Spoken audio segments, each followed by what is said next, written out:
İnsanın həqiqi eşqi, bir dənə məcazi eşq var, aradan gedən eşq.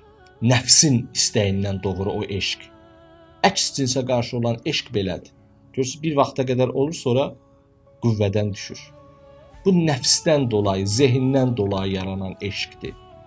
Bir də ruhun aşiqliyi var. Onu Allah yaradıb ki, Allaha aşiq olsun. Amma mərhələli şəkildə onu gətirir Allah. Əvvəl onu kimlə tanış edir? Allahın kəmal və camalından pay aparmış kəslər, onların təcəllası olan kəslər Əhl-i Beyt, ilahi övliyaları sevməyə əmr eləyir. Məvəddət ayəsi bunun üçündür. İnsan onları sevirsə, sevə bilirsə, deməli, maşallah, həmin o kamala aid olan sevgi, meyli, fitri meyil artıq işləyir və eşq yaranır. Məhəbbət yavaş-yavaş çevrilir eşqə və insan, siz təsəvvür eləyin, baxın, bu çox iddialı sözdür. Kimsə məni qınaya bilər, qınasın.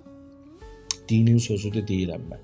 Xəbərimiz olsun ki, ilahi övliyanı sevməyən insan heç vaxt həqiqi eşq nədir bilmir. O eşqdən yazanlar var, yazanlar, danışanlar. Əgər ilahi övliya sevməyiblərsə, ilahi övliya kimdir? Allahın kəmalının təcəllası olanlar. Bir insanın ruhu, fitrəti belə bir övliyanı sevməyibsə, and olsun Allah o bilmir eşq nədir. O zehni və məcazi olan eşqdən biraz yaşayıb. Bir dənə qızı sevib, görüb ki, sevgi bir insanı belə eləyə bilər. O məcazi eşqdir, həqiqi eşq deyil. O həqiqi eşqin dadını bilmir. Həqiqi eşq ilahi övliyaya olan eşqdir. Bunu bizə Əbu Abdullah bildirdi. O olmasaydı biz bilməzdik. Bəli, ondan daha artıq eşqlər Peyğəmbərin eşqidir, Allahın eşqidir. Amma birdən-birə biz onlara çata bilmərik axı. Amma biz İmam Hüseynlə çatmışıq. Bütün şiələr İmam Hüseynlə bu eşqi dadırlar. Bilirlər eşq nədir.